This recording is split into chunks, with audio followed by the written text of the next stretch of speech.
Então, agora a gente vai passar para esse momento tão especial, que é ouvir o professor Carlos Cáter, que tem tanto a contribuir conosco, e depois a gente passa, então, para a conversa entre ele e a professora Dulce Marta. Boa noite de novo, professor, e é realmente um prazer estar aqui escutando e aprendendo com o senhor. Muito obrigado, eu espero que a gente possa ter realmente uma noite de reflexões conjuntas. Então, como eu dizia, eu vou apresentar para vocês um PowerPoint, acho que fica mais dinâmico, mais interessante, nos serve de suporte para acompanhar um pouco alguns dos temas, assuntos que eu escolhi para que nós pudéssemos hoje, quem sabe, tirar algumas conclusões, ou pelo menos nos motivarmos a refletir sobre alguns pontos. Eu vou compartilhar então a tela aqui.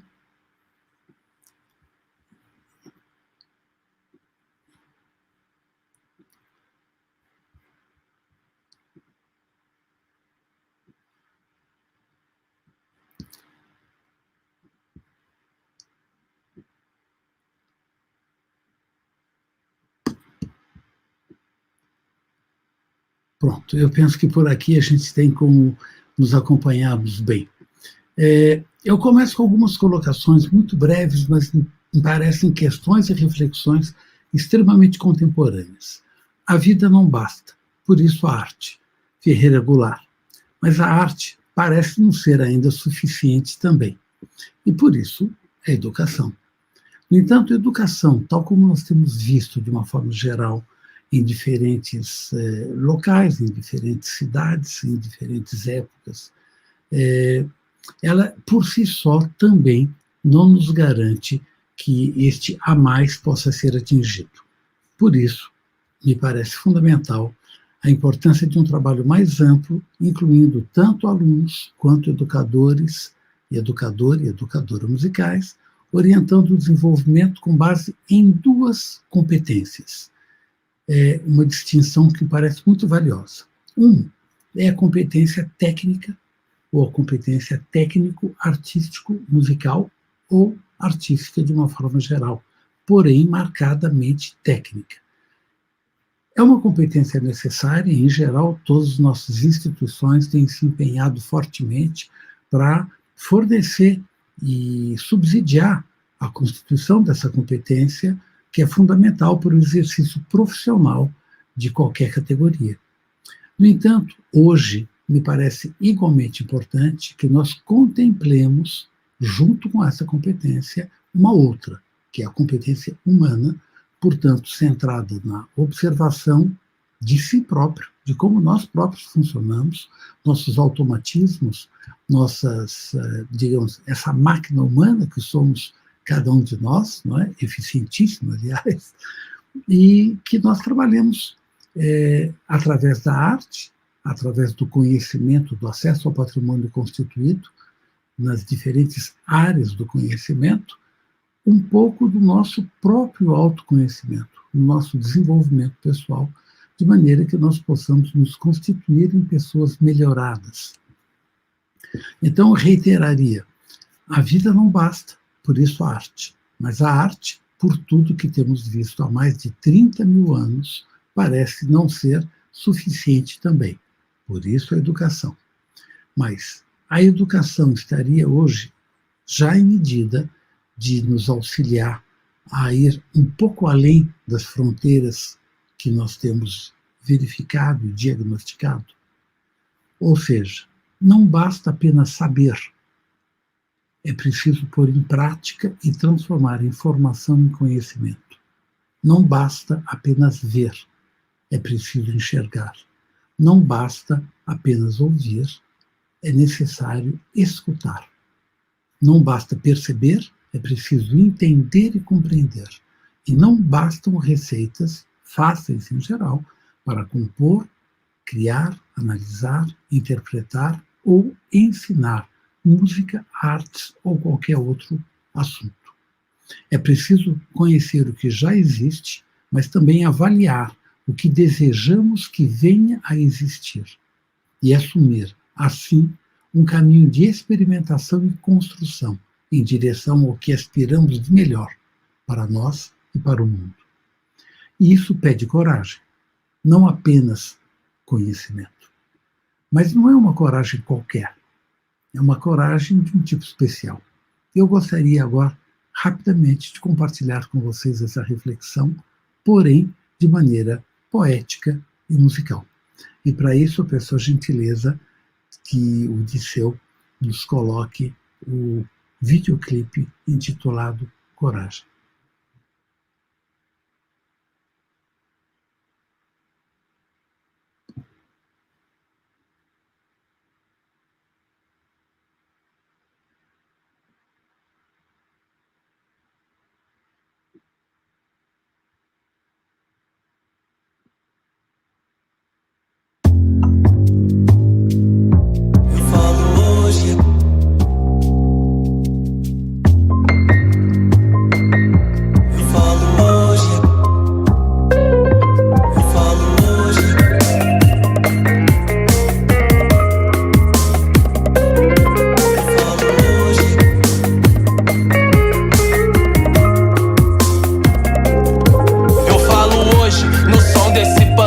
Pra expressar pro mundo inteiro que carece, a meu ver, é tal coragem. Me explico logo adiante, contendo qualquer roupante. É urgente se dizer, pra enxergar mais além do que o olho vê. Não basta só o pensamento, a tal coragem tende a ver a coisa grande, importante, transcendente. Pede mais do inconsciente do que imagina você. Aonde a vida também muita história, acerto e erro sem memória, nem sei bem como explicar.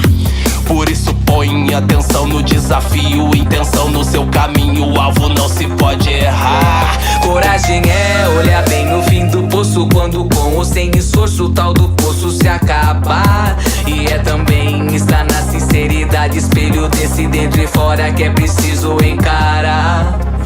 Curva é a estrada pra quem não entendeu que eu é um outro e um outro sou eu. Não traia o destino que se ofereceu, não mova o caminho que o medo moveu. Sem temeridade de sentimento, não basta um herói de um só momento. Seja aquele que escolhe mover a todo instante o melhor em você. Se por coragem, crescendo na poesia, será que eu aceitaria não ser quem penso que sou? Urgente agora é sair desse mundinho, descobrindo, inventando o caminho que me dou. Cuidado, medo, vaidade ou vergonha, meu orgulho, esse encontro não vale mais evitar. Ventando ontem, ainda no presente, observando o primitivo conduzir meu caminhar.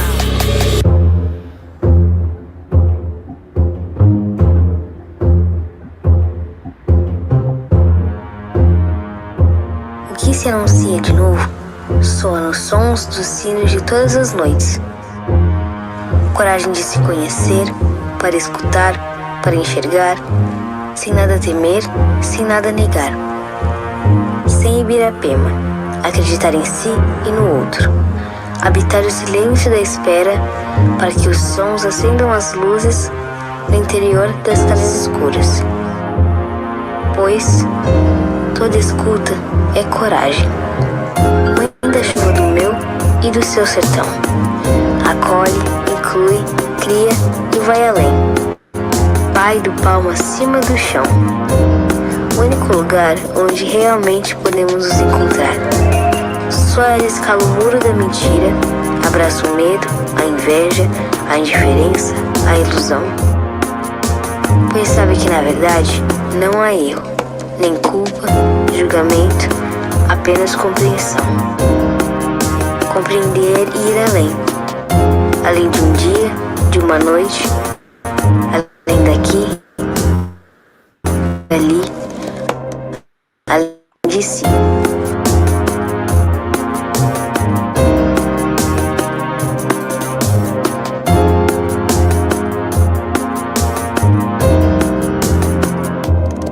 Pés que caminham, movem histórias e destinos. Movem a terra, mas também sabem parar. Levam um dia cada gente pra um espaço de silêncio, onde enfim se pode escutar.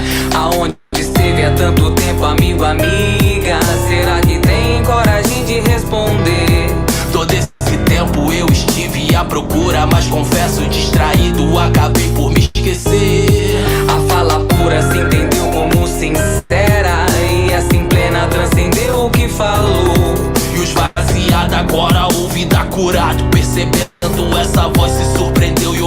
voo. Foi algo dentro que brotando tão bonito, com luz e tino fez a vida acontecer. Não era eu, não era tu, nem um pouquinho. Era enfim a eternidade, era enfim a eternidade inteira, todos envolver.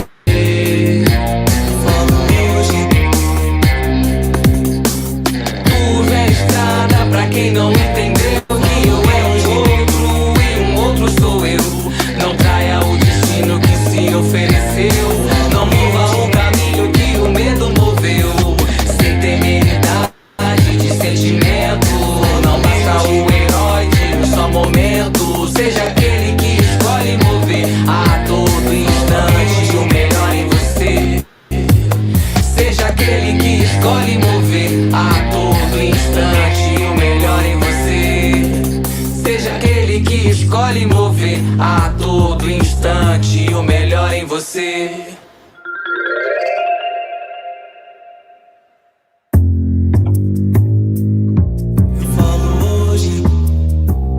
Gisel, se você puder falar, tá bom, Gisel. Olá, obrigado.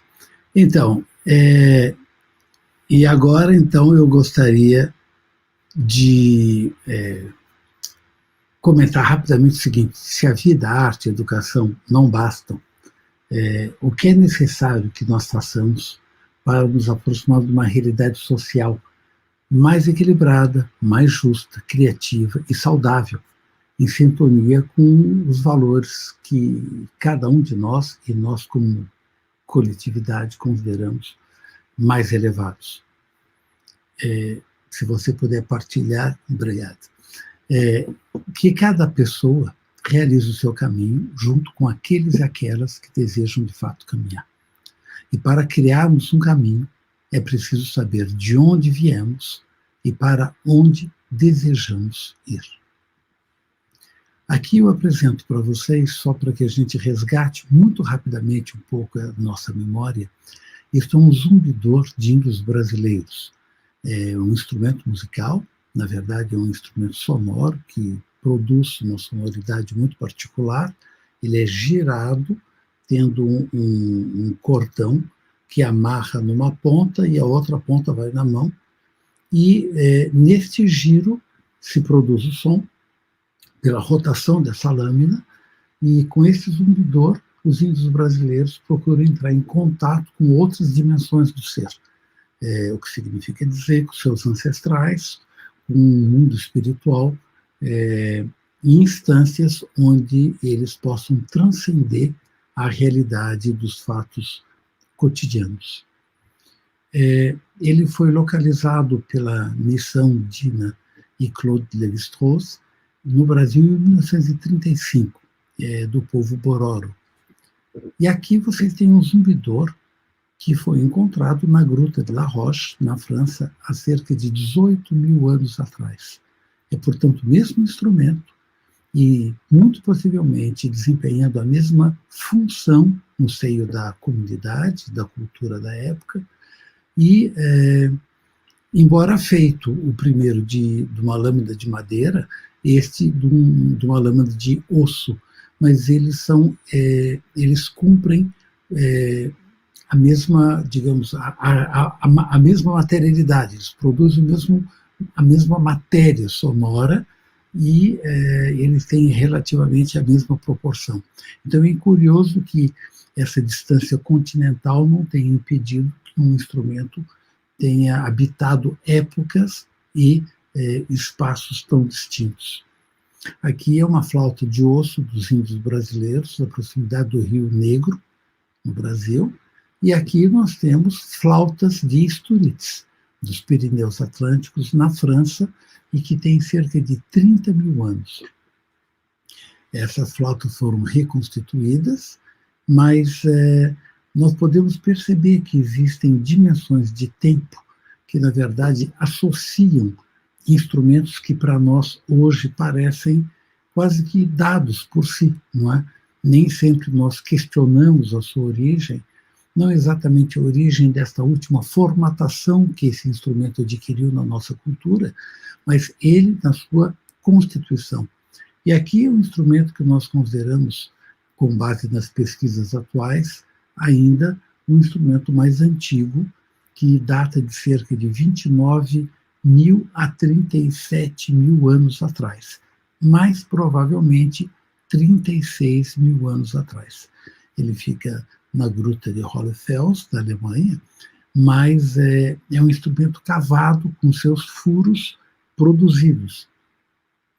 Então, o que passa a ser muito interessante, a meu ver, é que se esse instrumento foi construído em cerca de 36.000 anos atrás, o conceito de música realmente é ainda bastante anterior, porque a construção de um instrumento com uma certa sofisticação, com 5 furos que essa flauta tem, ela foi realizada em função de poder se constituir num meio de expressão para um conceito que já vinha sendo praticado e que já habitava o imaginário e a prática de tantas pessoas. E aqui nós temos não exatamente um instrumento musical, mas nós temos um apito, uma ferramenta de comunicação, que na origem, muito possivelmente, a música foi. Não é? A música progressivamente foi se constituindo a partir dessa necessidade primeira, não é? Dessa primeira pessoa que teve necessidade de se expressar pelo som, não é? Então, como um fato expressivo, comunicativo, e progressivamente ela foi se sofisticando e se transformando nessa linguagem que hoje é, de uma forma geral, considerada música em várias regiões e culturas do planeta. E aqui nós estamos falando de apitos de falange de rena de entre 80 e 100 mil anos atrás.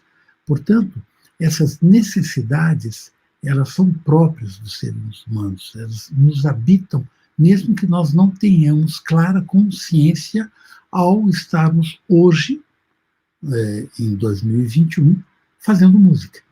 Mas os nossos genes sabem. E isso nos condiciona por aquilo que nós escutamos e consideramos bonito ou feio, certo, errado, adequado ou não, interessante ou não, original, inventivo ou não. Esse repertório criterial, digamos assim, que nós constituímos ao longo do desenvolvimento das nossas culturas, eles estão respaldados nessa praxis, nessas construções que há tanto tempo nós, como seres humanos, estamos fazendo.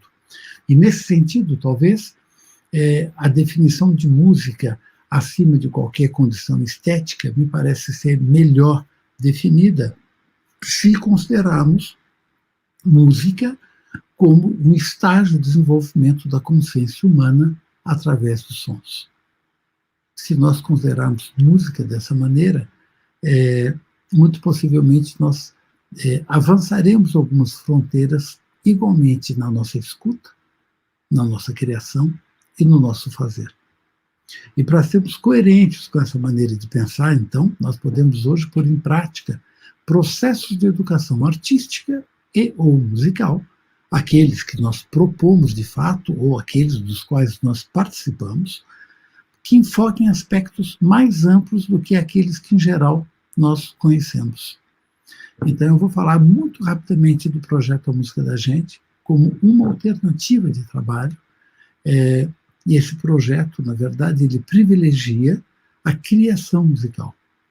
Ele teve início no ano 2013, portanto, há quase 10 anos atrás já, e ele começou numa escola, numa EMEB, da periferia de São Bernardo do Campo, com 340 alunos e 11 professores envolvidos de forma direta, e de forma indireta mais ampla. E até o final do ano de 2018, o projeto, junto com uma incorporação do projeto pelo SESC, que se intitulou A Música da Gente na Educação Musical do SESC, nós conseguimos atingir mais de 10 mil alunos, mais de 500 professores, e que foram trabalhados antes da grande pandemia, não é? A distância virtual.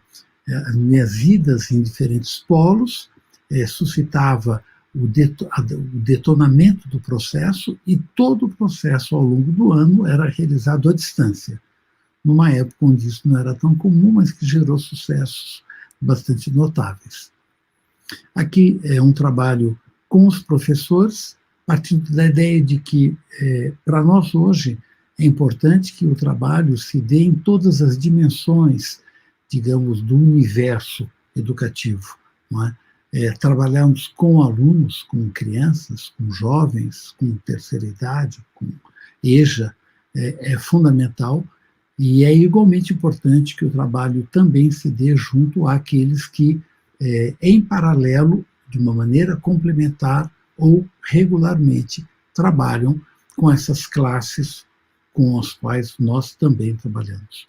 Então, a formação de professores e professoras é fundamental para que o conhecimento tratado, todas as conquistas desenvolvidas no processo de criação, de experimentação e de interpretação musical ou artística, de uma forma geral, possam, de fato, se consolidar.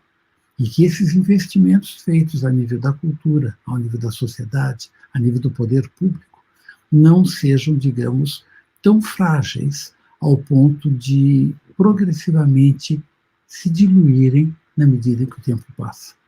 Me parece muito importante que, junto com o trabalho de formação, possamos estar, digamos, preocupados ou atentos para o trabalho de manutenção do processo educativo.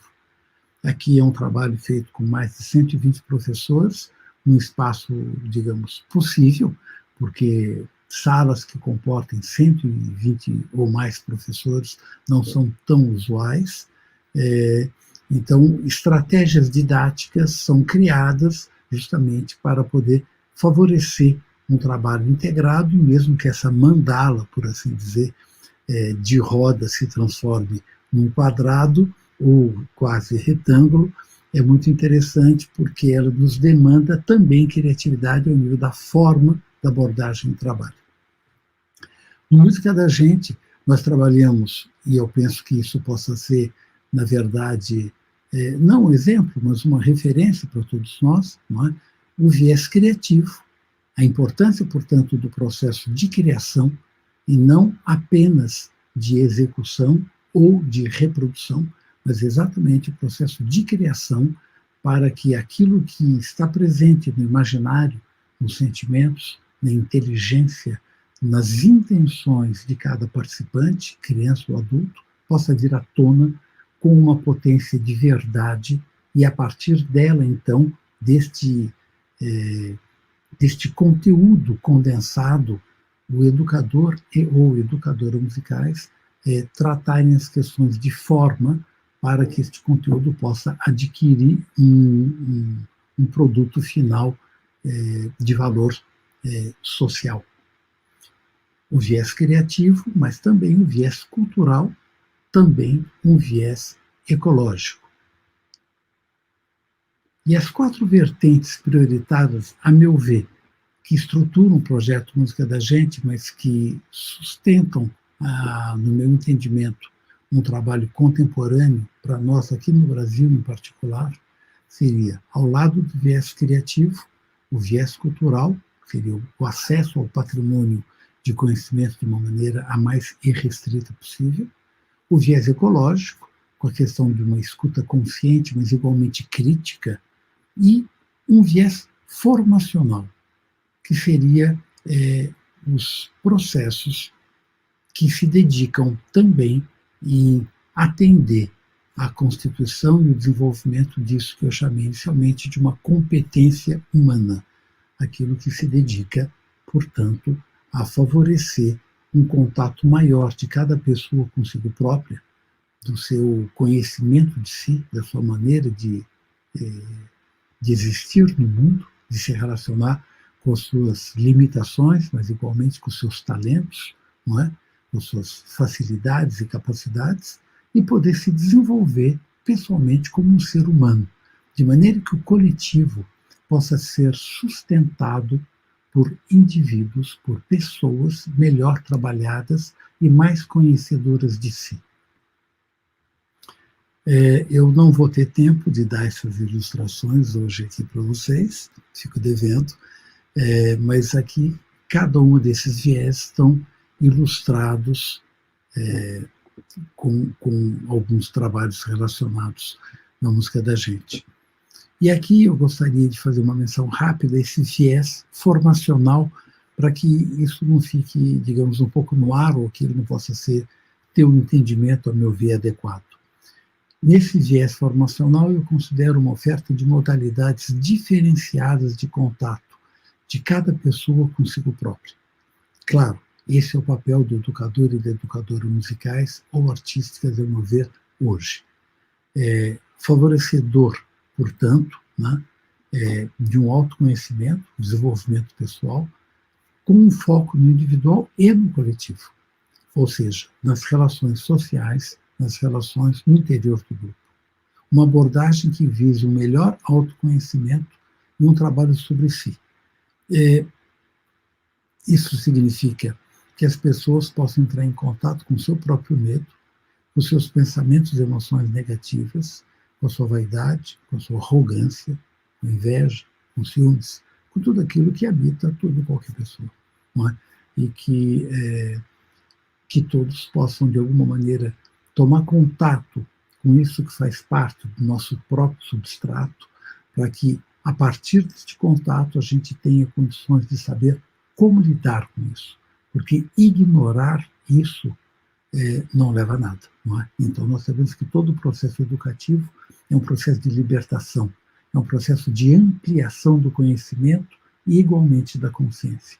E, nesse sentido, é importante que um educador e uma educadora musical ou artísticos hoje possam, dentro de uma competência melhor trabalhada antes para si, oportunizar que essa competência possa se desenvolver junto àquele e àquela com os quais se trabalha.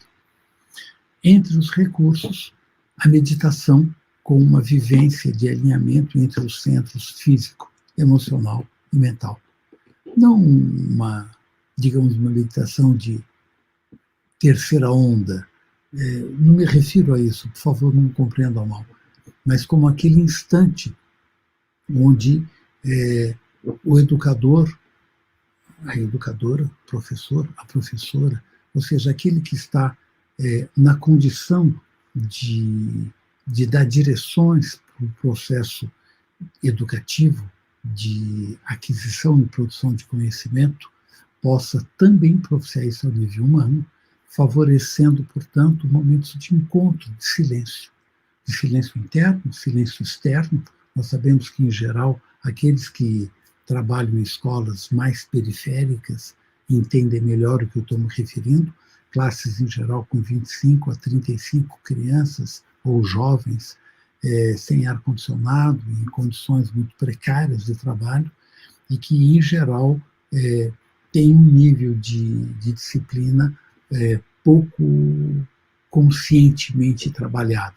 Não é? Então, as oportunidades de entrar em contato consigo, saber como estão suas emoções, seus sentimentos, suas necessidades, é muito importante para que, a partir daí, as pessoas possam, então, inclusive, adentrar o processo propriamente criativo ou processo educativo.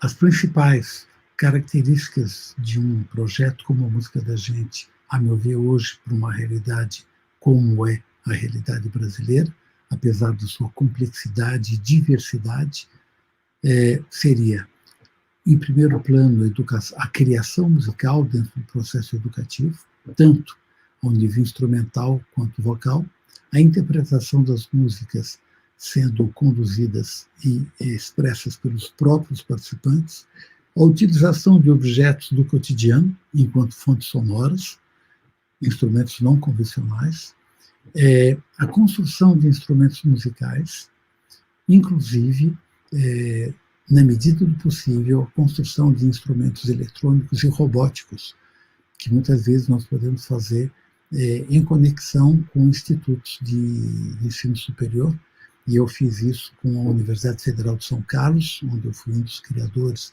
do curso de Educação Musical, junto com outros colegas, mas com o professor Glauber Santiago, que pôde muito gentilmente preparar esses instrumentos que nós concebemos juntos.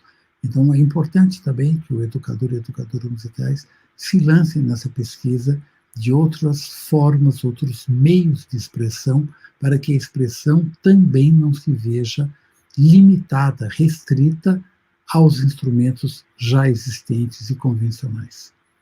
A participação coletiva, com base nas relações colaborativas e no estímulo ao protagonismo e autonomia dos participantes. Me parece muito importante que o professor e educador e educadora possam, na verdade, buscar expandir o uso das composições ou das produções artísticas feitas dentro da escola. Muitas vezes, alguns trabalhos de criação acabam resultando quase como xerox que se faz de livros e que se arquivam dentro de uma biblioteca qualquer. É importante, na verdade, que a força viva que suscita ou suscitou a criação de qualquer obra ou produto de valor estético, poético e artístico possa encontrar igualmente uma função social. Isso não deve se restringir a um mero objeto de vaidade e orgulho da pessoa ou da instituição, nem tampouco de um troféu a ser apresentado em ocasiões especiais. Mas o uso social dos produtos ao nível da cultura deve sempre ser perseguido por todos nós. Ampliação do protagonismo da autonomia dos alunos face aos processos criativos, expressivos e interpretativos. E o alargamento e aprofundamento do processo formador. Portanto, além de um fazer musical, também o cultivo do ser, visando integrar as competências musicais e técnicas com as competências sociais e humanas, tanto dos alunos quanto do educador. E um dos recursos que eu penso possam ser muito úteis, que nós tenhamos em vista hoje, é que é necessário que nós possamos integrar todas as conquistas que nós temos acesso ao nível de patrimônio, tanto produzido fora quanto dentro do país. Um resgate, eu diria, um resgate garimpeiro, um resgate determinado, decisivo, para que nós enriqueçamos os processos que nós oferecemos de criação e de educação para os nossos alunos e alunas, mediante todas as contribuições que nós tenhamos acesso já realizadas no passado. E no presente, evidentemente. E eu trabalho com um modelo que eu chamo de integrador e que ele se articula com base nisso que eu chamei de 5 Ps. Todo o processo, portanto, educativo, criativo ou não, mas que se valha como um dos seus pilares da criação, deve privilegiar o prazer em primeiro lugar. O prazer que se estabelece mediante o oferecimento de atividades lúdicas, com uma didática dinâmica, com estilos bastante diversificados, com estéticas bastante amplas, e que possa representar estímulos a descobertas as mais amplas, intensas e profundas possível. A partir do prazer, é possível que nós falemos e observemos a presença. Os indivíduos, os participantes, estão presentes mediante vivências, mediante um acolhimento e uma valorização de cada um dos participantes e com um aumento da autoestima. A partir deste prazer, desta presença, a qualidade da participação se modifica. Ao nível individual, mas também ao nível das relações de duos, trios, de pequenos grupos, da coletividade como um todo, de maneira a intensificar as relações agora, tanto da produção do que nós chamamos de produção de conhecimento de cada indivíduo, mas igualmente das trocas junto aos demais indivíduos. E isso amplifica, de fato, a produção de conhecimentos quando as informações se veem apropriadas por cada pessoa e que possam, desde que problematizadas e suficientemente motivadas, suscitar respostas criativas e originais com base em estratégias particulares, mas junto a todos os participantes. E aqui, que seria o quinto P, o P da postura, é o P, a meu ver, mais saboroso, mas o mais difícil, que é a modificação da postura. Portanto, se eu tenho condições de favorecer o prazer para cada indivíduo, estar no prazer com a alegria, como dizia Oswald de Andrade, né? Alegria, prova dos 9, tendo este prazer, essa alegria de estar ali, eu posso então mergulhar na presença. Este mergulho na presença assegura uma qualidade de participação ao nível social, também do coletivo, e com base nas interações do coletivo com o indivíduo, é possível, então, que nós tenhamos a produção de conhecimentos ao nível intelectual, ao nível cognitivo, ao nível disso que nós todos sabemos. E o quinto P passa, portanto, a ser a modificação da postura, para que, ao final das contas, apenas saber mais e saber melhor não seja uma aquisição do nosso mental pura e simplesmente. O conhecimento verdadeiro, ele implica de uma modificação da nossa postura, da nossa visão de mundo, da nossa condição de observação de como estamos neste mundo, com base numa ética, com base numa responsabilidade de nós e de nossas ações no mundo, junto aos outros, né? Nos equilíbrios que temos que desenvolver a nível de respeito, ao nível de amorosidade, mas até também ao nível de uma reivindicação de desempenho, tanto nosso quanto do outro, para que o social se constitua de uma maneira mais coesa e mais orgânica. Portanto, a passagem do quarto P, que é a produção de conhecimentos, para o quinto P, que é a modificação de postura, demanda um acréscimo de energia, uma diferença de potencial que é necessária para que verifiquemos um salto qualitativo, um ganho qualitativo. No entanto, como fazer com que os ouvidos não apenas ouçam, mas escutem? Como fazer com que os olhos, que apenas veem, passem a enxergar?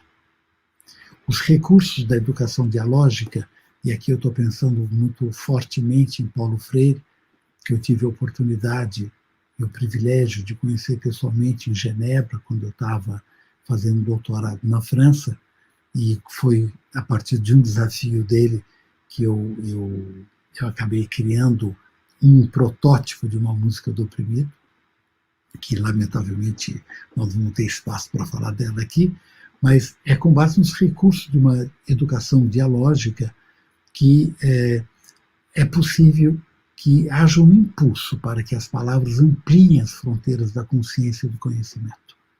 E aqui a arte, a música, a criação, elas oferecem a sua melhor contribuição.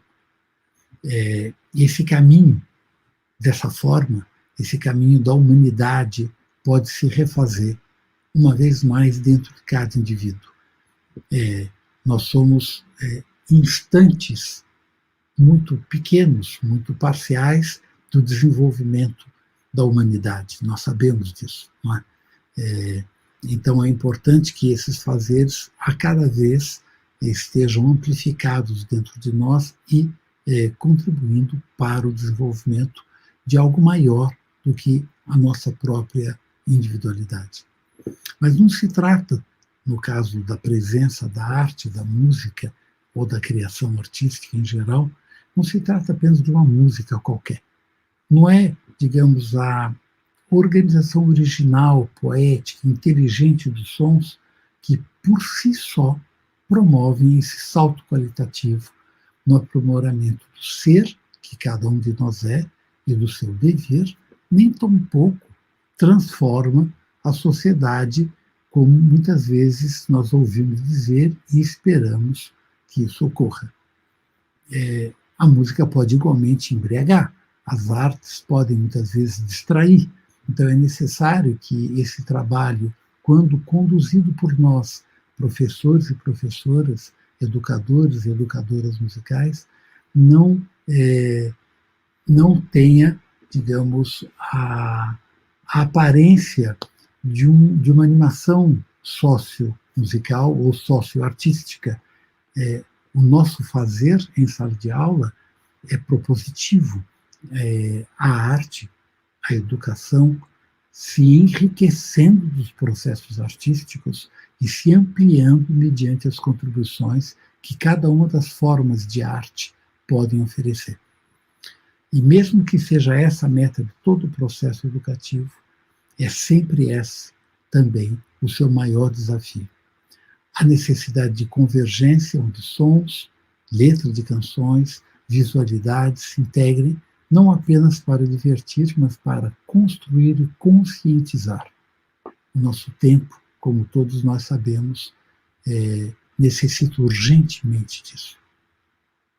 Construir uma nova maneira de percepção motivadora de reflexão e de mudanças de postura e de atitudes baseadas na observação justa de si, possibilitando acessar nossos mecanismos de funcionamento, automatismos, emoções negativas, reações involuntárias ou inconscientes, ampliando, enfim, o conhecimento em paralelo com a consciência. Aqui eu cito muito rapidamente um texto de Fernando Pessoa chamado Travessia, que pode ser para nós o caminho, que eu me referi antes. Há um tempo em que é preciso abandonar as roupas usadas, as roupas que já têm a forma do nosso corpo, e esquecer os caminhos que nos levam sempre aos mesmos lugares. É o tempo da travessia, e se não ousarmos fazê-la, teremos ficado para sempre à margem de nós mesmos. Me parece bastante motivadora essa colocação de Fernando Pessoa, para que nós possamos repensar o nosso papel de profissionais, de estudantes, de aprendizes, de educadores, de artistas, de uma forma incessante, ou seja, para que nós saiamos, de fato, dos nossos próprios lugares comuns, das nossas próprias maneiras já constituídas de pensar, de agir, de se expressar.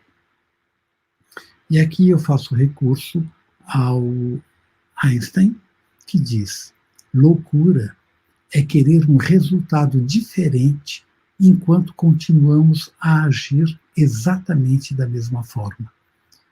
E a proposição que eu faço é que a gente associe isto justamente com aquilo que seria próprio de uma repetição desatenta e distraída de atitudes e padrões como base das ilusões que estão presentes no dia a dia de muitas pessoas. E, por vezes, até de nós próprios. Formas alternativas e contemporâneas de suporte do processo criativo, portanto, saindo disso que seria um pouco o lugar comum de um processo educativo musical, tal como, em geral, se pode verificar. E aqui eu vou ilustrar ele apenas do ponto de vista da questão da notação e do desenvolvimento da literacia musical, uma vez que me parece fundamental e importantíssimo a presença das artes e da música em suas diversas modalidades de interação na educação regular. E é importante que nós estejamos preparados, de fato, para isso e tenhamos clara percepção do que é esse ser musical que somos quando estamos sobre um palco e esse ser musical que nos habita quando estamos atuando como educadores musicais ou professores de música dentro de uma escola. Há diferenças muito importantes e é importante que estejamos o tempo inteiro conscientes para que essa confusão não limite o aprendizado dos alunos ou o desempenho desse processo educativo dentro das escolas. Aqui, espero que vocês possam ver, a educadora musical da equipe da Música da Gente está trabalhando uma partitura gráfica. Os alunos estão sentados embaixo dessa tela, que serve de anteparo para a projeção, e aqui está sendo trabalhado apenas movimento de linha. Linhas ascendentes, linhas descendentes, linha contínua, linha descontínua e linha que ascende, como se fosse um movimento, por exemplo, de afirmação, a linha que descende como se fosse um movimento de oposição, e no final, como a conclusão desse processo numa lógica particular musical, a integração do movimento de afirmação e do movimento de oposição dentro de uma conciliação.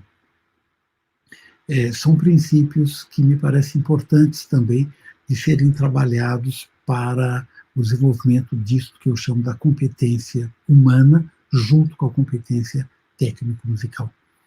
Aqui, um cenário de uma partitura gráfica que se acrescenta de elementos, aqui são linhas estáticas inicialmente, e depois com movimento de convergência para um único ponto, diferentemente das anteriores.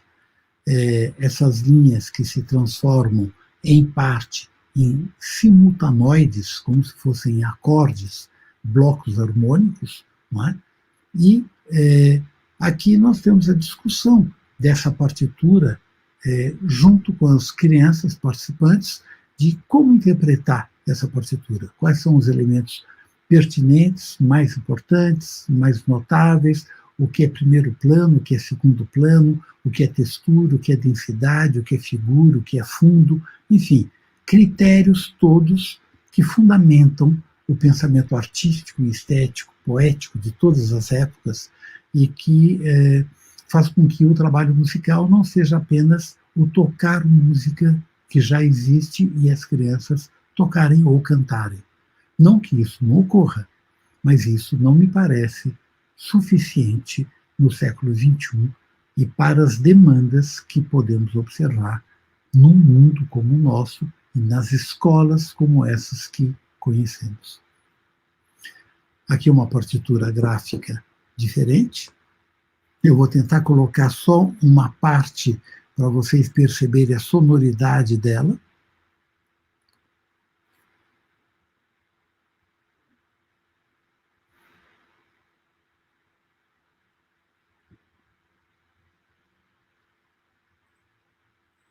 Que está demorando um pouquinho, me desculpe.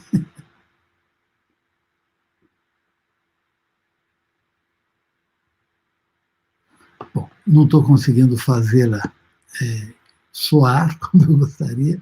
Eu vou experimentar aqui de uma outra maneira.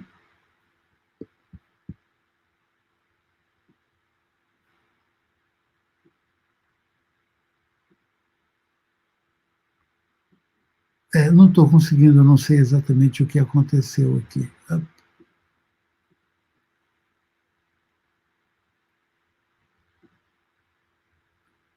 Não sei o que está acontecendo, tem algum problema, então me desculpem, eu não vou conseguir mostrar para vocês a ilustração, mas de toda maneira eu posso me referir sim a ela, dizendo a vocês que ela é interpretada por coral, por quarteto de cordas, por guitarra elétrica, de maneira que os alunos possam entrar em contato com diferentes formas de expressão, de uso de diferentes materialidades para fazer com que essa matriz visual, gráfica, plástica adquira vida musicalmente falando. Isso possibilita a integração da música junto com artes plásticas, visuais, dentro de uma escola, para que a música não fique enguetada, separada das diferentes artes, das diferentes matérias, disciplinas normalmente praticadas. E aqui vocês podem verificar uma criança mostrando o seu caderno, onde a gente trabalha códigos de escrita das suas próprias músicas. Então, cada uma dessas crianças compôs a sua música utilizando códigos que são, portanto, elementos convencionais, não é? Consensuados dentro da classe. Então, nós pesquisamos quais são os signos mais adequados para representar diferentes elementos, e a partir daí cada qual passa a escrever. É o trabalho da literacia, como vocês conhecem, e é o desenvolvimento, digamos, de um domínio de escrita notacional por parte das crianças. Eu vou ver se eu consigo aqui fazer soar esta partitura, que é uma partitura esquemática, gráfica, mas no sentido esquemático mesmo, não é? Assim, são elementos quadrados dentro de um padrão de 8 tempos, 4x4, e eu vou ver se eu consigo fazer isso soar.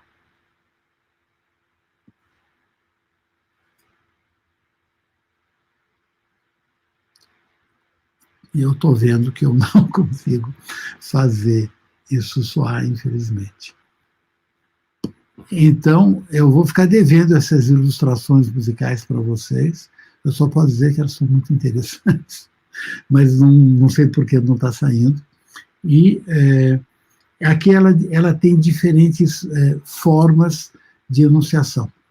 E aqui seria, na verdade, uma atividade que me parece importante quando a gente quer, digamos, musicalizar a escola, musicalizar a instituição, né, fazer com que a comunidade interna da escola, mesmo os outros colegas, né, diferentes colegas, acompanhem um pouco o trabalho que está sendo feito nas diferentes turmas.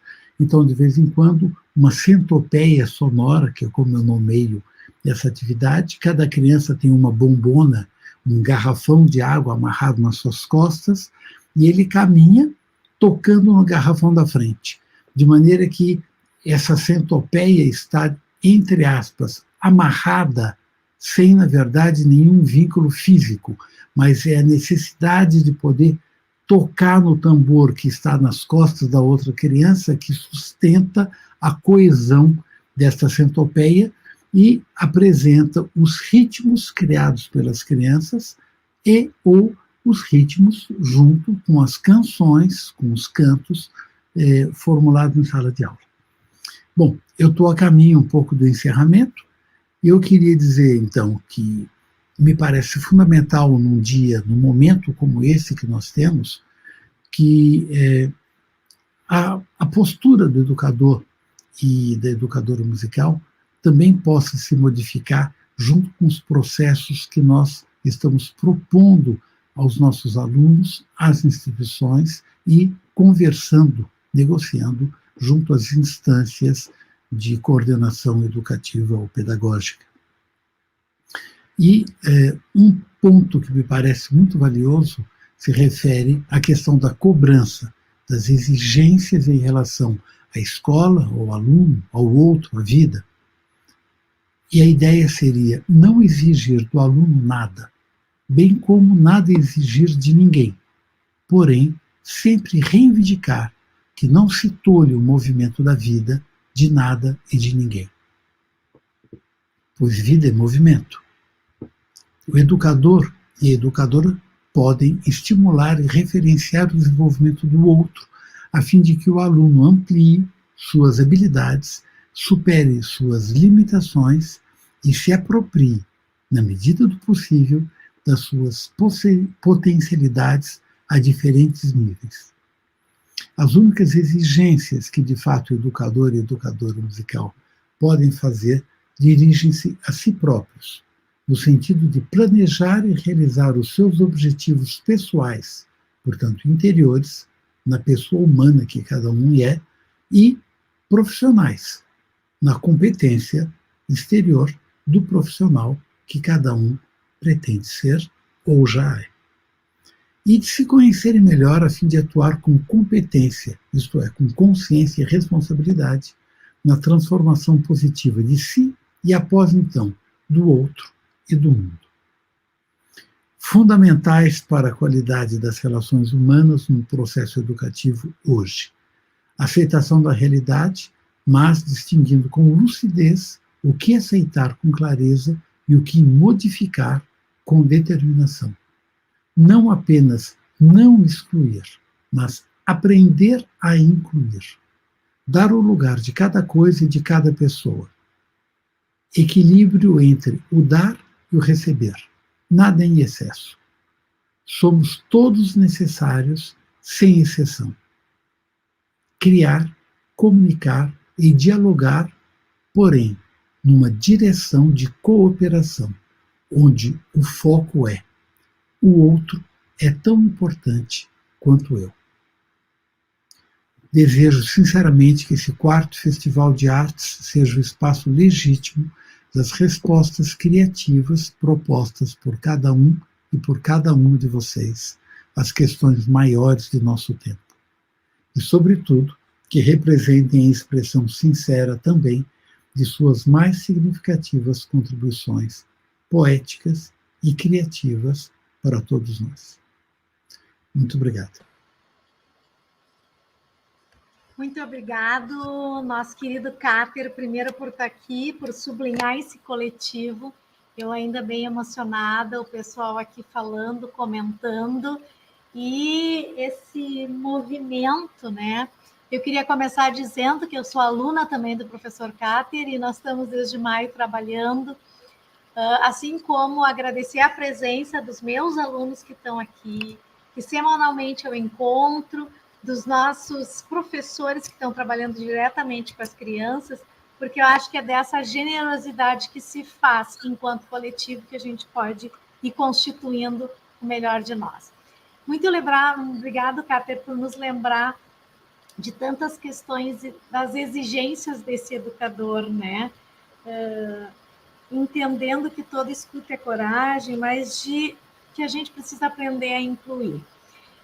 Eu tenho a difícil tarefa de tentar fazer um resumo de uma caminhada que é de compositor, que é de educador, mas especialmente é de um músico, né? E eu queria que ele ficasse comigo aqui para a gente poder ir conversando mesmo.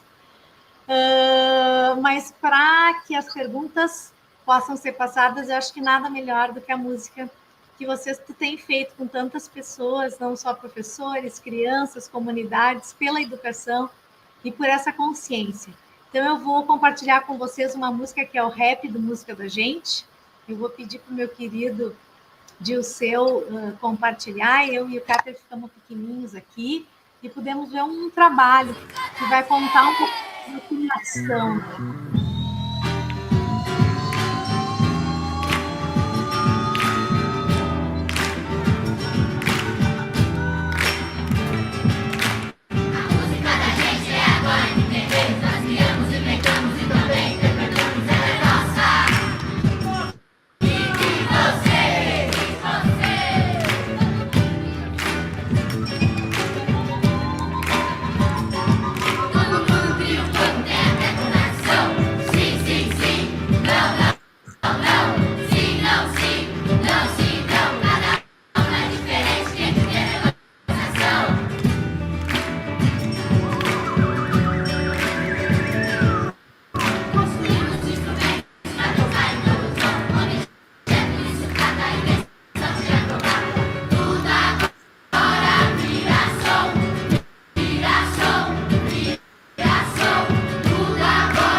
Esse nome não é por acaso, Música da Gente, porque a gente está diante de um compositor, e eu acho que é muito bonito, muito grande, nós poder pensar nesse coletivo, nessa união.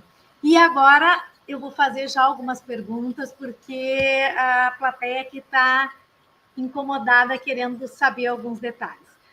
Primeiro, assim, a primeira grande questão que aparece, assim, que influências tu terias para ter pensado um projeto como Música da Gente, tendo em vista que na tua trajetória de compositor, trabalhando com formação de compositores, formação de educadores, tu não separa as pessoas. Tu justamente faz esse coletivo, faz com que cada um possa estar incluído da melhor maneira possível. Então, sabendo que uma das tuas 3 grandes influências sejam o Karl Reuter, a Cecília Conte e o Paulo Freire, nós aqui da Rede Municipal de São Leopoldo, envolvidos neste festival de arte, que une várias questões, mas que a democracia e a liberdade exigem essa coragem de se arriscar e de estar aqui, nós queríamos ouvir um pouquinho essas influências que te colorem e que te fazem hoje poder inspirar outras ações narrativas aqui nessa rede tão bonita que se faz. Bom, é uma pergunta muito boa, muito obrigado por ela.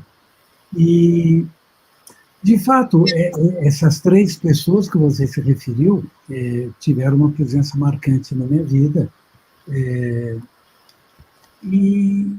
Mas eu acho que talvez tenha tido um fato antes, que eu diria assim, que me preparou internamente para poder, de alguma forma, compreender um pouquinho melhor a mensagem que essas pessoas já vinham transmitindo, e que foi o fato de, há muito tempo atrás, eu sou um pouco mais velho que a maioria de vocês, em 1975 e 76, eu estava trabalhando na FEBEM, em São Paulo. E talvez tenha sido o momento mais angustiante da minha vida. E essa angústia, como toda angústia, é uma diferença de potencial. E ela me fez tomar consciência de algumas coisas que talvez eu não tivesse tido oportunidade de tomar antes, eu não sei. Mas poder me deparar com cerca de 200 pessoas detentas, crianças, jovens, menos de 18 anos, no átrio, numa quadra de futebol fechada, com portas de ferro, e eu tinha que passar duas cancelas, e eu só sabia fazer tum-tum, tum-tum, tum-tum, tum-tum, tum-tum, tum-tum, coisas que eu havia aprendido na USP, porque eu fui um aluno da Universidade de São Paulo. Em percussão, eu não sabia o que fazer, eu não tive um preparo efetivo. E eu acabei entrando lá justamente porque houve um convite, era o momento onde os militares iam sair, e eu fui convidado para fazer alguma coisa para que os militares saíssem. E eu julguei que era muito importante fazer, e de uma forma muito juvenil, eu acabei fazendo uma proposta e eu montei a primeira escola de samba da FEBEM, que saiu no Carnaval de 1997, no Tatuapé.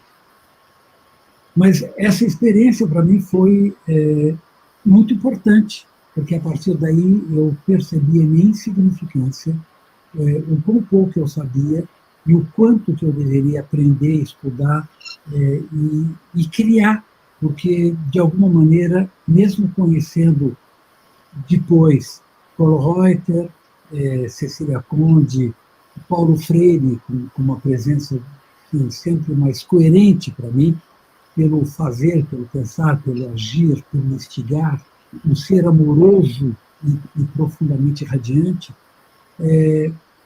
mesmo com isso eu tinha que inventar, eu tinha que criar, eu não conhecia nada que fosse mais ou menos pronto para isso.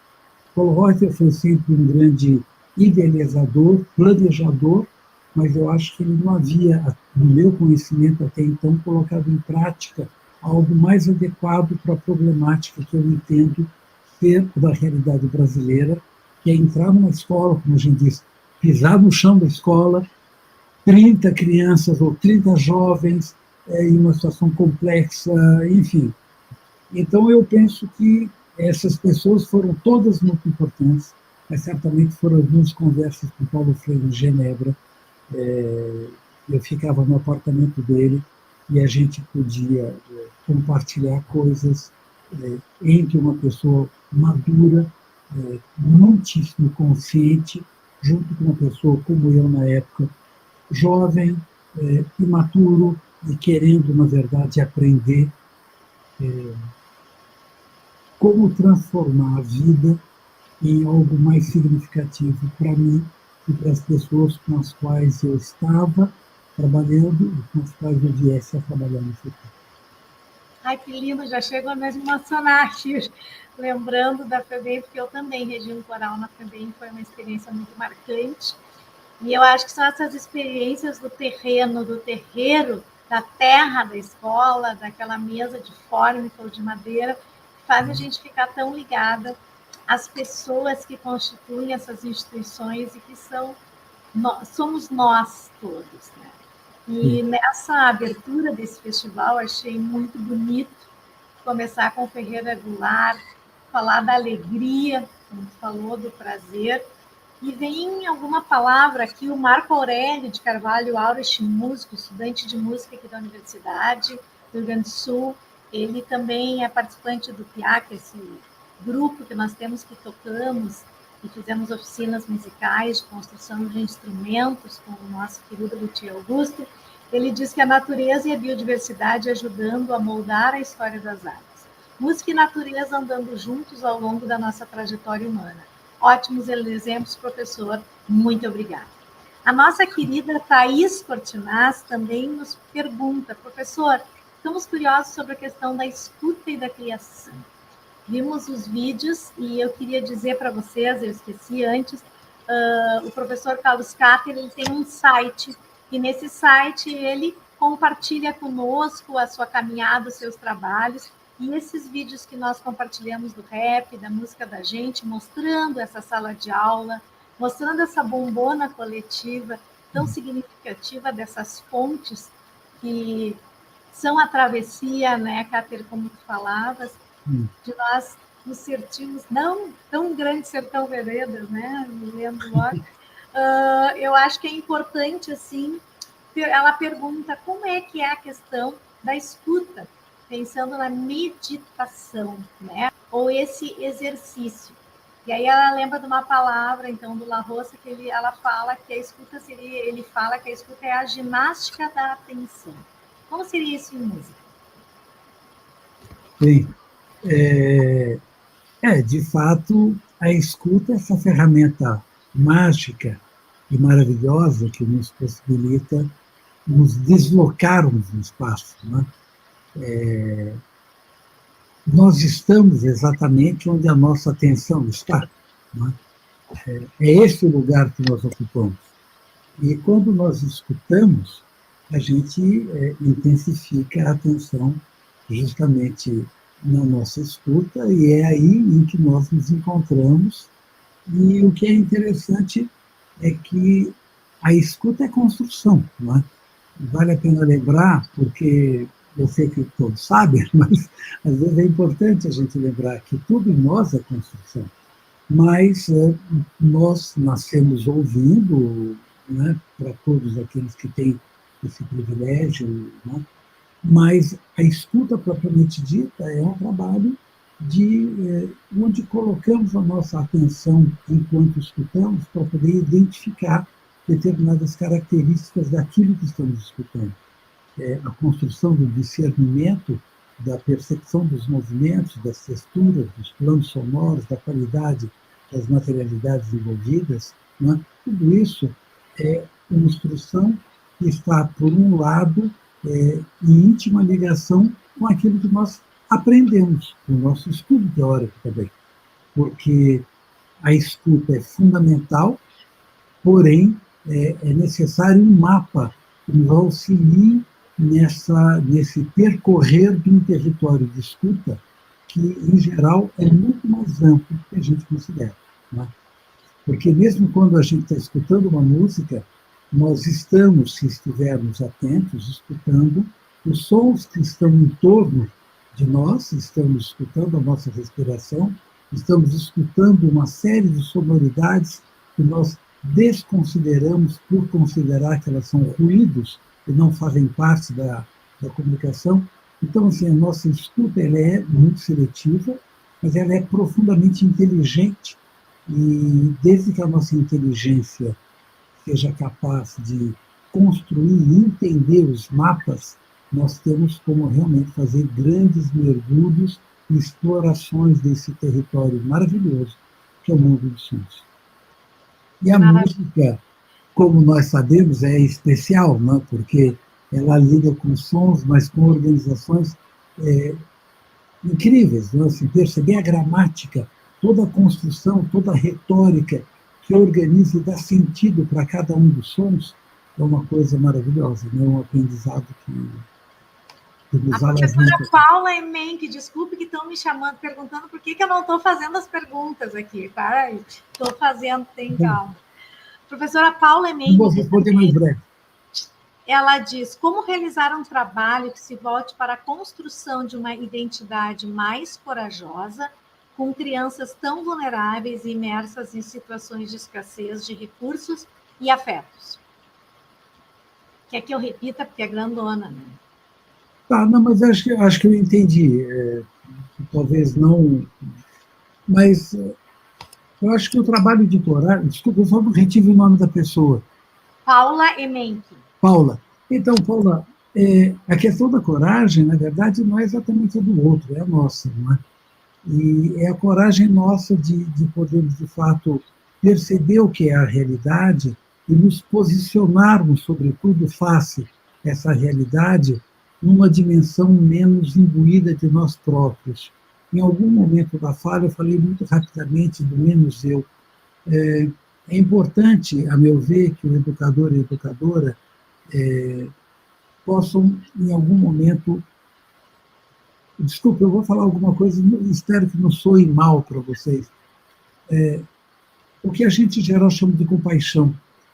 A gente poder, a partir do entendimento do nosso próprio drama de vida, compreender o drama do outro.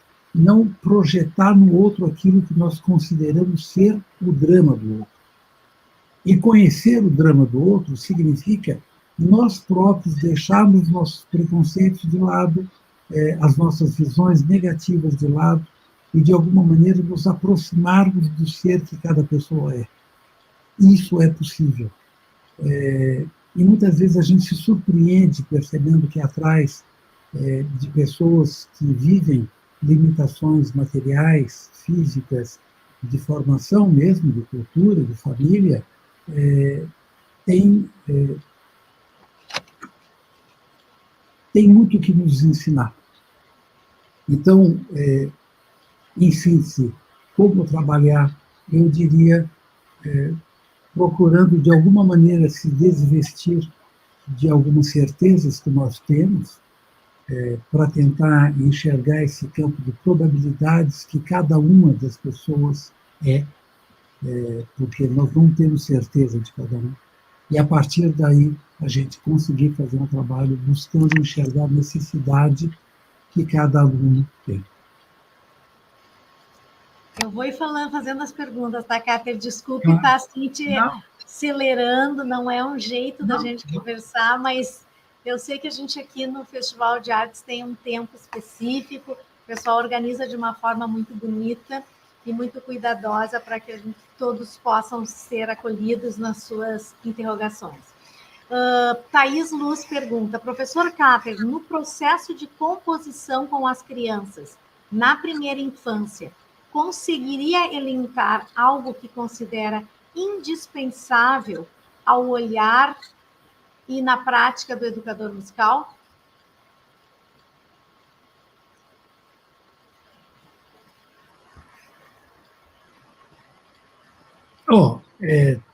Thaís, na primeira infância, considerando a primeira infância realmente mais primeira,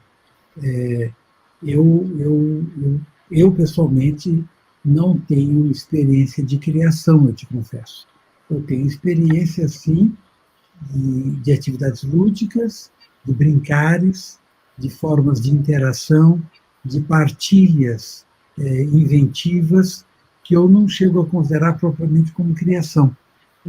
Para mim é um momento muito, muito importante da sensibilização, da ampliação de territórios de exploração, experimentação, mas também de partilhas, o território da nomeação, da busca de entendimentos. E o que eu costumo fazer realmente pouco se aproxima daquilo que eu considero a criação com turmas um pouquinho mais avançadas. E eu penso, pelo menos com base na minha experiência, que isso tem se mostrado suficiente. Portanto, atividades lúdicas, brincar, interagir, nomear, compartilhar, tem se mostrado bastante interessante para esse exercício da musicalidade de cada uma das crianças. Professora Bianca Oliveira Cardoso, como vês a possibilidade de ação do professor pedagogo na educação musical, na escola da educação básica?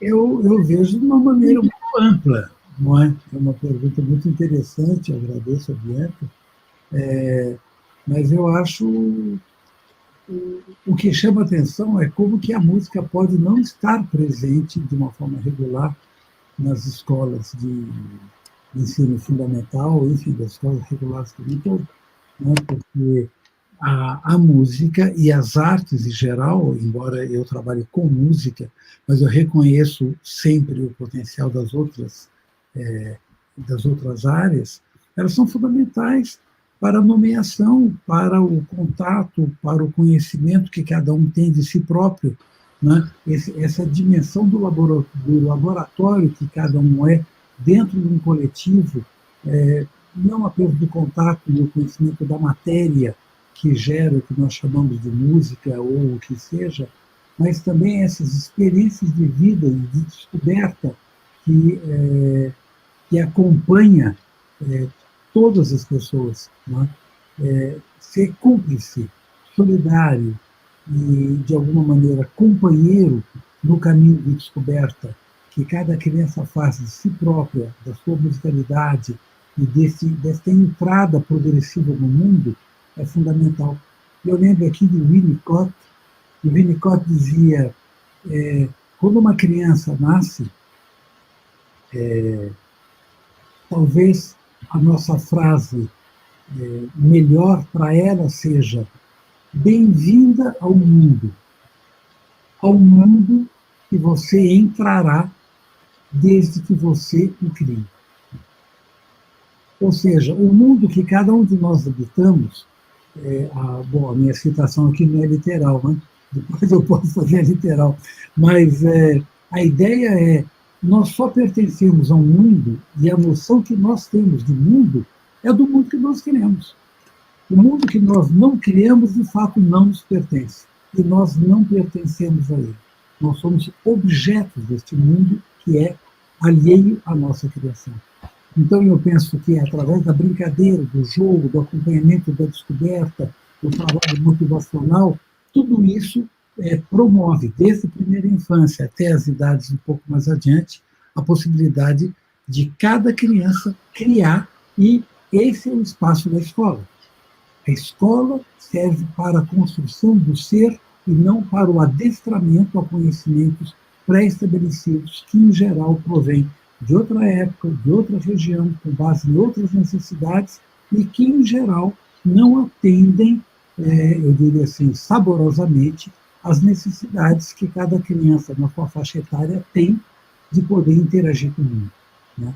Então, que bom que nós temos música, que bom que nós temos arte, mas é necessário que ela possa estar enraizada dentro dos programas de conteúdo, dentro da escola regular. Aqui os comentários também, né, desse exercício da musicalidade, entendi, muito obrigado, professor. E eu acho que vão aparecendo algumas questões que sublinham uma fala tua no Música da Gente, que foi pensada aqui pela Deia, e que diz, como o senhor diz, ingredientes que fazem a música. Todos nós temos uma pitada desses ingredientes e temos que ir criando. E aí vem essa questão da criação, que ainda para nós, professores pedagogos, ou mesmo para nós músicos, parece ser um caminho tão imbricado, né? Tão a definir, parece que o criador é algo tão fora do comum, né? Então, a pergunta que vem é: criação na sala de aula. Que ferramentas, que materialidades o senhor considera importante para que nós possamos nos arriscar a criar e deixar com que os alunos também criem, tendo em vista que eles já criam tanto, né? Eu não sei se eu entendi bem a pergunta, mas é algo nesse sentido, assim. Já que eles já criam tanto, que engajamentos o senhor sugeriria para que a gente lhes deixe criar? Olha, a pergunta é maravilhosa, é interessantíssima, é desafiadora, mas o tempo de resposta é muito curto. Mas eu diria mais ou menos assim, no extremo, nós criamos tudo o tempo inteiro. E no outro extremo, nós não criamos nada. Na verdade, nós reprocessamos informações que nós temos. Na condição de educador, não na condição de criador ou compositor, na condição de um educador, eu diria o seguinte: o que nós podemos fazer é motivar a criação. Nós não temos como ir além disso. E como que a gente pode motivar a criação? De inúmeras maneiras. Então, dando alguns exemplos para não ficar numa fala vazia. Uma forma interessante, se eu quiser conectar o processo criativo no âmbito de um projeto educativo, eu posso conectá-lo com o patrimônio cultural. Então, eu posso pegar um ritmo, eu posso pegar uma melodia, eu posso pegar uma levada de tocar um tambor, ou tocar um violão, ou o que seja, e apresentar isso para os meus alunos, de maneira que eles conheçam esse produto, essa matriz, essa gramática, essa forma de conceber ou expressar-se através da música. Isso pode ser um elemento de motivação e eu posso instigá-lo. Então, assim, vamos fazer uma coisa parecida com isso? Fazer uma coisa parecida com isso, em música, nós chamamos de variação. E a variação, ela se manifesta tanto ao nível da forma, que é o tema e as variações, quanto ao nível da técnica, que é a técnica variação, que não é necessariamente a forma variação. Ela está presente, mas é uma outra, é uma ferramenta compositiva. Então, eu posso sutilmente falar, vamos fazer uma coisa parecida? E, ao mesmo tempo, eu já estou dizendo na fala do amanhã que, viu, nós já fizemos uma variação. E isso é muito mais simples, porque para uma criança ou para um adulto, se eu ouço um ritmo ou uma entoação melódica ou uma forma de se comportar em tutti, algo harmônico, simultanoide, e ele faz algo parecido, ele está variando, ele está criando ao mesmo tempo que ele reproduz. E daí vai, digamos, depender da maneira como cada um conduz o processo de criação. Como progressivamente eu vou me distanciando da dimensão reprodutiva e vou largando o território da inventividade. E a motivação é sempre fundamental. Mas, ao mesmo tempo, para mim, quando o trabalho é realizado dentro de uma escola, é importante, assim, vamos tentar anotar isso de alguma maneira. É importante a dimensão da alfabetização. Não que haja maneira correta ou incorreta dessa escritura, mas de trabalhar a dimensão do registro, porque muitas conquistas de invenção feitas num dado tempo se perdem quase como um sonho no dia seguinte. Eu posso gravar no gravador, claro, eu vou gravar, eu vou filmar, eu vou usar o celular, tudo, mas para mim é importante que se adentre no território do mapeamento, porque a partir da escrita eu tenho como trazer e falar assim, olha, isto poderia ser assim ao invés de assado, o que você acha? Ah, não está de acordo? Ah, legal, então guardamos assim. E ali, o que você acha? A gente tem um documento, por assim dizer, que não é apenas auditivo, mas que é visual, que é plástico, que é mais interativo e mais coletivo no trabalho. Então, existem várias portas de entrada. Não é? Claro, tem a roda de partilha, não é? Onde a gente pode estar verificando uma dada cena do Stomp, que a gente assistiu ali no vídeo. Fala, opa, o que vocês acharam? E criticamente, a gente faz uma avaliação do desempenho criativo, interpretativo, o resultado estético. E agora, vamos fazer uma coisa parecida? Não é? Então, eu posso utilizar várias portas de entrada, modalidades muito diferentes de abordagem, mas eu acho que quando nós estamos fazendo um trabalho dentro da escola, é importante que a gente se preocupe, na medida do possível, de alfabetizar as pessoas, de fazer o trabalho do discernimento da escuta, mediante uma responsabilização dos sons que nós produzimos no mundo, de uma abordagem mais ecológica, e aquilo que serve o nosso criar. Aqui serve o nosso criar, para que ele não seja apenas de prazer, não que seja pouco. Mas dentro da escola ele pode ser um pouco mais. Difícil, aqui serve o nosso criar. Difícil, profundo, complexo e plural, né, Cátia? Bom, a gente vai tentando fazer um fechamento. Eu vou ver se tem mais alguma pergunta aqui. Eu acho que eu respondi todas. Eu queria fazer uma pergunta, porque eu não consegui fazer uma pergunta, mas a minha pergunta, assim, tendo em vista, não sei se todos sabem, o professor Cáter também escreveu livros dedicados, né, a ter livros didáticos, onde tem a música, né, Cáter? Não sei se tu poderia conversar um pouquinho sobre isso. Eu acho que é importante essa caminhada que tu lá da FEBEM traz e como tu amplia, né? Agora, no Som, a gente teve o relançamento dessa obra, que foi a manifestação, né? Que foi feita justamente... Explicar um pouquinho dessa obra, dessa música do oprimido, que eu acho que acaba permeando muito todos esses fazeres, né? Como o Mia Couto vai falando, né? A infância é o que dura. Então, essa infância, assim, essa juventude que tu passou lá, parece que ela perdura e nos alimenta e nos inspira.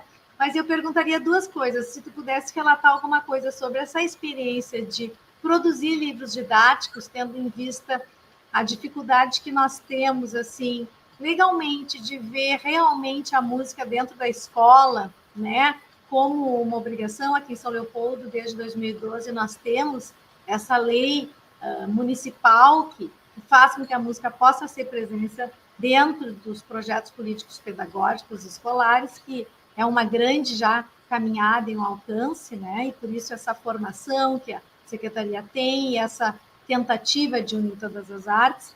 E também queria te perguntar no processo de alfabetização, se tu chegou numa caminhada no sentido de que os alunos tivessem alcançado, se tem alcançar uma grafia tradicional ou não, como seriam esses passos. Eu, essa semana, estive ouvindo o Charles Leite, né, que infelizmente nos deixou na semana passada, mas ele estava dando uma aula no Itaú sobre justamente esses processos de alfabetização musical na escrita a partir dessa escuta. E foram só 4 aulas, iam ser 10, mas eu gostei demais de ouvir que esses processos culturais que ele estava sugerindo era a partir de certas claves da música brasileira e de algumas questões, mas claves mínimas, né, rítmicas, que partiam desse corpo que estaria usando os instrumentos musicais que quisessem, né, para fazer a sua música com o outro. Eu acho que tem algumas similitudes com as questões que tu fala aqui do coletivo, mas eu tenho essas duas dúvidas, se tu quer ampliar ou não, não sei. E aí depois eu passo para as tuas palavrinhas finais para nós. Quem quiser fazer mais uma pergunta pode fazer, para a gente poder, então, encerrar esse nosso diálogo com a rede, que ocupou um espaço muito importante na prefeitura, aqui na Secretaria Municipal de Educação, que é, né, a inauguração desse evento tão bonito sobre as artes, né? Essa abertura oficial do Festival Estudantil de Artes e Procede. Então, não, vocês estão realizando um trabalho belíssimo, eu fico muito feliz, muito contente, como eu disse, muito honrado de estar podendo fazer parte. Em relação ao que você está colocando, eu acho que tem dois, eu vou pegar as duas questões, claro, separadamente, porque elas são separadas, né? Eu acho que a questão dos livros didáticos me parece muito importante. Eu acabei entrando a partir de um convite de uma grande amiga, e eu confesso que eu sempre fui um pouco reticente, porque como eu estive sempre dentro da academia, né, como professor titular, com comissões, com produção de artigos, capítulos de livro, orientação de teses, enfim, isso tudo que ocupa bastante dentro do universo, dentro da academia, essa tarefa me parecia que não precisava de mim de alguma maneira, que ela poderia ser perfeitamente bem realizada por outras pessoas enquanto eu fazia outras coisas. E, de fato, isso foi assim, claro, né? Até que teve um dia, por insistência, eu falei, não, já tinha saído da academia, meus vínculos eram bem menos próximos, eu falei, tá bom, eu vou tentar. E eu achei que seria legal, de repente, poder fazer um trabalho de livro didático, uma vez que eu já vinha fazendo um trabalho da música da gente, e eu percebia as lacunas, a dificuldade que os professores tinham dentro de sala de aula para dar continuidade com o trabalho musical. E eu comecei, o primeiro livro didático do qual eu participei foi em 2014, se eu não estou enganado. E a música da gente eu comecei em 2013, em janeiro de 2013. Então, eu me dei conta dos limites dessa empreitada, porque na condição de músico, eu não posso estar falando para musicistas, para educadores musicais sempre, mas sim para professores de classe ou para professores de artes que tem que fazer o seu pequeno milagre ali no equilíbrio entre conteúdos do teatro, da dança, das artes plásticas, da música e, às vezes, da educação física. Enfim, são pessoas, são malabaristas, né? São pessoas que eu admiro profundamente por se dedicarem a esse métier. Eu não sei se aí em São Leopoldo vocês têm professores de música específicos dentro das escolas. Nas escolas das quais eu participo, lamentavelmente, não é? Mas os livros didáticos, eles vão para todas as escolas que escolhem, caso ele tenha sido aprovado pelo MEC. Então, ele não pode ser pensado apenas para um especialista em música, porque são poucos comparativamente. Então, a linguagem tem que ser muito mais acessível, afora as questões que, a meu ver, me desconfortam do MEC, do PNLD, não é? Que por exemplo, você não pode ter de primeira a quinta ou de sexta a nono, você não pode ter progressões. Cada livro, cada ano tem que ser a sua autonomia. Então, assim, a gente tem que inventar coisas assim. Como que eu posso tornar esse conhecimento um palmo acima do chão em relação àquele e o outro um pouco mais, sem que eles sejam conectados, porque cada livro precisa de uma autonomia. Então, assim, é muita inventividade, é muito trabalho. Muitas vezes é possível ter sucesso nessa empreitada, algumas vezes não. Então, tem sempre um gostinho amargo no fundo da boca, para, poxa, ainda não descobri como fazer tão bem quanto esse trabalho merece. No entanto, esses livros, pelo menos esses dos quais eu participei, eu posso dizer, eles são absolutamente maravilhosos. Se um dia vocês puderem fazer consulta, são livros publicados pela FTD, assim, a parte de arte é muito bem concebida, tem um equilíbrio na parte de fundamentação, de teoria, de história, de conceito, de prática, de técnica, e de uma logística realmente muito complexa, né? E toma muito tempo, embora o tempo seja sempre curto. Eu acho que nesse festival que nós estamos, eu logo me lembrei desses livros, Cáter, porque a gente enxerga muito essa conexão, né? Eu confesso que eu não estudei assim analiticamente cada um deles, nós ganhamos alguns e pudemos analisar uns 3 deles, 3 volumes, e eu acho que nós poderíamos, enquanto grupo, até pensar mais sobre isso, mas eu me lembro muito bem de que essa continuidade que para nós, assim, enquanto professores de música que estamos naquela escola, Aqui na prefeitura ainda nós temos poucos professores de música mesmo, então a gente tem que alcançar esse outro professor de música também. Tem professor de música, mas nós precisamos ter mais. E eu noto que em Porto Alegre que nós já temos os professores de música para cada escola, né? Mesmo assim, é todo um trabalho para nós sairmos da escala diatônica maior, por exemplo, sabe?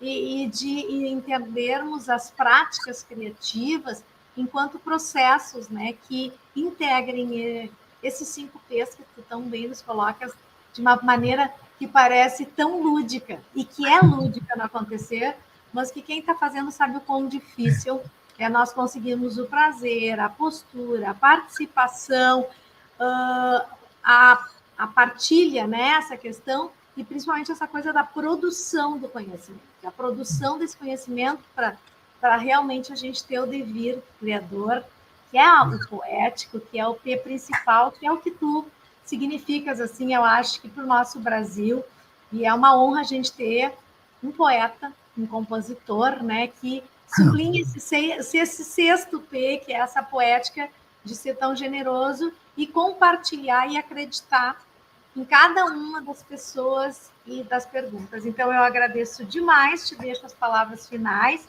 Eu não sei se é a Tati que vai vir, quem vai vir aqui agora, vocês podem ir entrando.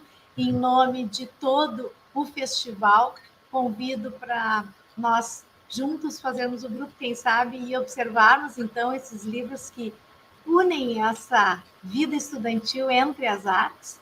A música é uma delas, que o Cáter está responsável, mas que a gente, juntos, somos sempre mais. Eu finalizo a minha parte de interrogações, agradeço, sim, todas as pessoas que estão aqui no chat, a companhia dos meus colegas de universidade, da FAMES, aqui da Gina, do pessoal da UDESC, do pessoal da UERGS, do pessoal da Unisc, do pessoal da UERGS. Muito obrigada pela presença de vocês. E, Cáter, tuas últimas palavras, que o pessoal está querendo entrar aí para finalizar a nossa abertura do festival. Tá, eu te agradeço a presença de todos, evidentemente. Para mim, eu fico muito feliz com a presença de tantos colegas e tantas instituições, mas eu só queria fazer um fechamento em relação a essa fala final que você fez, que é, a meu ver, a importância que todo educador e educadora musical, na condição de educador e educadora, ou de professor, professora de música dentro de uma escola, de entrar em contato sistemático nesse domínio que seria, digamos, a musicalização da escola. Envolver os professores de classe, envolver o pessoal da cozinha, o pessoal da biblioteca, os servidores, os funcionários no sentido amplo, porque um trabalho de música, como todos nós sabemos, pode muitas vezes representar muito mais do que o tempo que nós dispomos em 40, 50 minutos, 1 ou 2 vezes por semana, na melhor das hipóteses, de uma forma geral, dentro de um pacote de tempo determinado. Então, acho que todo envolvimento é sempre muito interessante, porque além da gente promover esse trabalho com os outros, eles subsidiarão o trabalho que nós fazemos diretamente com nossa vida. Bom, muito obrigado, e fico, então, aqui à disposição também. E vamos aproveitar a disposição, gratidão por todo, muito obrigado realmente pela presença, e eu vou chamar minha querida Tati Filha, que dá continuidade, ela que coordena esses diálogos com a rede, e que hoje estamos, então, aqui unidos, todos professores por uma educação, né, que pense nas artes, neste nosso 4º Festival Estudantil de Artes de São Leopoldo. Obrigada. Muito obrigada, Dulce. Enfim, foi um momento de muitas reflexões, né? Eu tenho certeza que os colegas que estão acompanhando anotaram muitas reflexões, e como o professor disse, tu também pontuou, Dulce, são muitas questões plurais, intensas, né? Delicadas, enfim, de muita sensibilidade, todas as questões que foram tocadas aqui, desde o silêncio, que a gente fala pouco e silencia pouco nesse cotidiano tão barulhento, como o professor Cáter tão bem pontuou, só gratidão pelas reflexões, gratidão pelas contribuições, pela parceria, sempre muito potente com a Dulce. Temos realizado momentos muito intensos e muito significativos aqui com a nossa rede. Eu fiz algumas anotações ali pensando nesses processos artísticos musicais significativos, produtores de significado que a gente tem produzido com Barulhar e outras ações que a gente tem desenvolvido. Vamos ter um momento muito especial na quinta-feira, né, Dulce, aqui na rede. Enfim, muita gratidão por todos os envolvidos. Agora eu vou passar para a Deia, para as suas palavras finais, então. A Andréia, que é a nossa coordenadora aí do São Léo Ensine e do Festival de Artes também. Obrigada, Tati. Obrigada por tudo que a gente ouviu hoje à noite. E realmente, como a Tati falou muito bem, a arte é super importante para nós, principalmente dentro do universo da escola. Agradecer, então, a todos os envolvidos pela nossa noite maravilhosa e convidar a todos e todas a prestigiarem, então, os trabalhos dos nossos talentosos estudantes ao longo do 4º Festival Estudantil de Artes e o 7º São Léo Ensine. As playlists, o Dilceu já deve estar colocando aí no chat o endereço. Temos 2 playlists, por enquanto, a do São Léo Ensine e a do Festival de Artes. Então, vocês podem acessar e compartilhar e levar para a escola e assistir quantas vezes quiser. Essas playlists elas vão ficar públicas ao longo do ano, então vocês podem assistir sempre que necessário, aproveitar na sala de aula, aproveitar para conversar com os pais, com a família, porque tem muita coisa legal, muita coisa reflexiva, e os trabalhos dos nossos estudantes são maravilhosos mesmo. Tati, é contigo?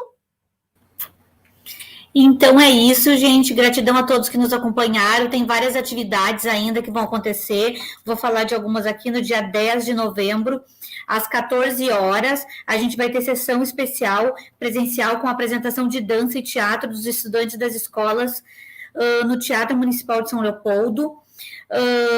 Às 19 horas, a live de lançamento do catálogo Luz, Câmara e Educação. Depois, no dia 11 de novembro, a gente tem à noite, às 19 horas, a live de encerramento do Festival Estudantil de Artes. Enfim, são várias coisas acontecendo, depois também vão ser disponibilizados para que a gente possa acompanhar. O ideal seria que a gente tivesse uma live para comentar, debater toda essa produção, né? Porque certamente vai ser marcado, perpassado pelo contexto que a gente vive, né? A arte, enfim, expressa o que muitas vezes as palavras não conseguem dar conta, né? E a gente encerra, além de agradecendo, com a reflexão que o professor Cáter nos oportunizou, pensando, questionando, refletindo e reverberando na gente o que nós movemos em nós e o que nós movemos nos outros, né? Ele falou um pouquinho disso e eu fico pensando quanto nós, educadores e educadoras que estamos ali todo dia com um grupinho, né? Ou às vezes mais, quando a gente ali nos anos finais do ensino fundamental, EJA, enfim, mais de um grupo de estudantes, o que a gente mobiliza nos outros, principalmente num contexto como que a gente vive hoje, né? Para onde a gente foca a nossa atenção e que tipo de realidade a gente cria e recria, e o quanto a arte, a escuta e essa empatia e toda essa gentileza que o professor Cáter passou para a gente aqui hoje, como isso é mobilizado e reverberado no nosso cotidiano. Então, que a gente fique com essa energia, com essas reflexões e que a gente aproveite muito tudo que foi produzido pelos nossos estudantes, por todos que participaram e que estão participando aí do Festival de São Léo Ensine. Então, um beijo a todos e a todas, sobretudo aos organizadores, aos participantes, aos nossos parceiros, né, o SESC São Leopoldo, FEComércio, Secretaria de Cultura, enfim, a todos os envolvidos. Então, um grande beijo e até a próxima. Boa noite.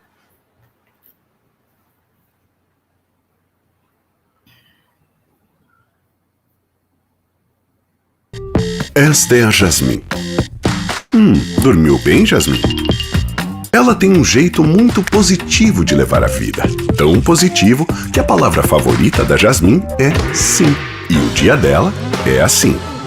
Sim aqui. Sim ali.